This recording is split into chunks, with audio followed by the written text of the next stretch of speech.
বন্যা, জলাবদ্ধতা এবং নদী ভাঙ্গনের খবর জানাতে আমাদের সঙ্গে গাইবান্ধা ও সুনামগঞ্জ থেকে যুক্ত হচ্ছেন সহকর্মীরা। শুরুতেই যাচ্ছি সুনামগঞ্জে, সেখানে আছেন জাকির হোসেন। জাকির, প্রথমেই জানতে চাই যে হাওড় অঞ্চলের পরিস্থিতি এখন কেমন দেখছেন, আর পাশাপাশি আরেকটু জানাবেন যে নতুন করে কোনো এলাকায় পানি প্রবেশ করেছে কিনা।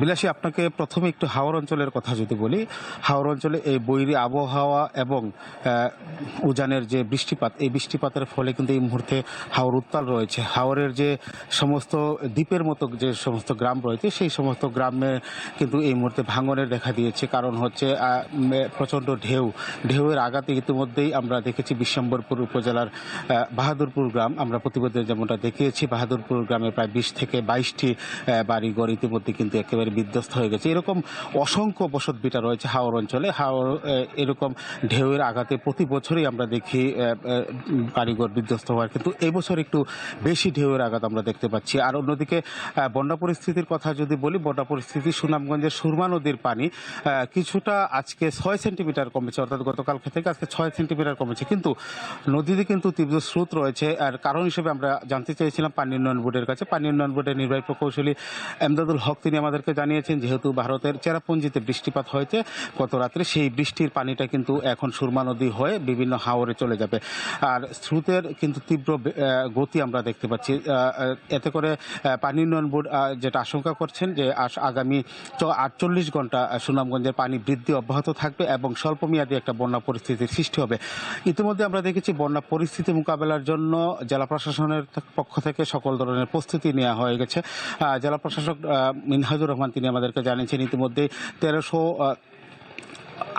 আশ্রয় কেন্দ্র প্রস্তুত রাখা হয়েছে। শুকনো খাবার বিভিন্ন উপজেলা, অর্থাৎ 12টি উপজেলায় কিন্তু প্রেরণ করা হয়েছে। মেডিকেল টিম গঠন করা হয়েছে, কন্ট্রোল রুম করা হয়েছে। 12টি উপজেলায় 12টি কন্ট্রোল রুম করা হয়েছে, যাতে বন্যা কবলিত যারা হবে এবং বন্যার বানের পানিতে যারা আটকা পড়বে তাদেরকে যেন উদ্ধার করতে পারে, এই জন্য তাদের রেস্কিউ টিম ইতিমধ্যেই গঠন করা হয়েছে।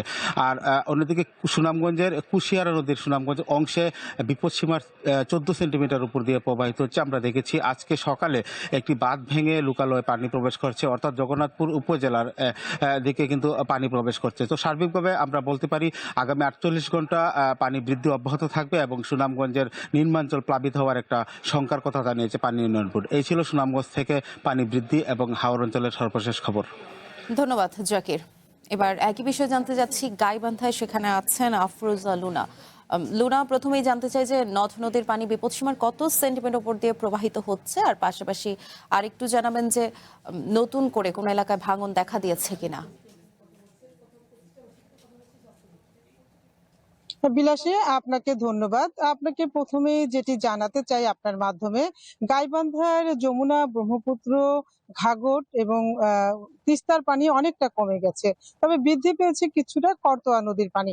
তবে নদী পানি বাড়লে এবং কমলেও কিন্তু সবগুলো নদীর পানি এখনো বিপদসীমার অনেকটা নিচ দিয়ে প্রবাহিত হচ্ছে। তবে নদীর পানি বাড়ছে, কখনো কমছে, কিন্তু ভাঙন কিন্তু এখনো অব্যাহত রয়েছে এবং ভাঙন রয়েছে নতুন নতুন এলাকায়, ব্যাপকভাবে ভাঙন শুরু হয়েছে। আমি যদি আপনাকে ঘুরিয়ে দেখাই, আমি এই মুহূর্তে যেখানে দাঁড়িয়ে আছি সেটি হচ্ছে ঘাঘট নদীর পাড়ে। আপনি দেখবেন যে ঘাঘট নদীর পানি কিন্তু টইটুম্বুর অবস্থা এবং পাড়ে দেখা যাচ্ছে যে অনেক বাড়িঘর রয়েছে এবং অনেক জমি জমা রয়েছে, সেগুলো কিন্তু ছুঁই ছুঁই করছে পানি। তবে ভাঙন আতঙ্কে রয়েছে বেশিরভাগ এলাকা, সেটি হচ্ছে সুন্দরগঞ্জের তিস্তা নদী এবং ফুলছড়ির যে ব্রহ্মপুত্র নদী আছে, এই দুই নদীর অববাহিকায় প্রচুর ভাঙন হচ্ছে এবং প্রতিদিনই কিন্তু ভাঙনের ব্যাপকতা বৃদ্ধি পাচ্ছে। তবে ভাঙনের কবলে পড়ে যে অবস্থাটা হয়েছে, আমি অনেকের সঙ্গে কথা বলেছি, তাদের কিন্তু এই মানুষগুলোর কৃষি জমি এবং গবাদি পশুর উপর নির্ভর করে অনেকটা জীবন জীবিকা নির্ভর করে থাকে এবং এই এলাকার মানুষ অনেকেই বর্গা চাষী এবং অন্যের জমিতে কিন্তু কাজ করে খায়। এই মানুষগুলোর জমি জিরাত হারিয়ে তারা অনেকটা আর্থিক সংকটের মধ্যে দিন যাপন করছে। আমার সঙ্গে গতকাল রফিক নামে একজনের কথা হয়েছে, তিনি আমাকে দেখিয়ে বলেছেন যে তার শেষ সম্বল গরু আছে একটি, সেই গরুটি বিক্রি করে তার আগামী পথ তাকে চলতে হবে। তো এই হচ্ছে গাইবান্ধার ভাঙন কবলিত মানুষের অবস্থা। আমি যদি আরেকটু বলি, ভাঙন ঠেকাতে পানি উন্নয়ন বোর্ড কাজ করছে দিনরাত, কিন্তু আসলে ভাঙন রোধে তেমন একটা কার্যকরী পদক্ষেপ হচ্ছে না, কারণ পানি উন্নয়ন বোর্ড সবগুলো জায়গায় কিন্তু ভাঙন ঠেকাতে কাজ করতে পারছে না।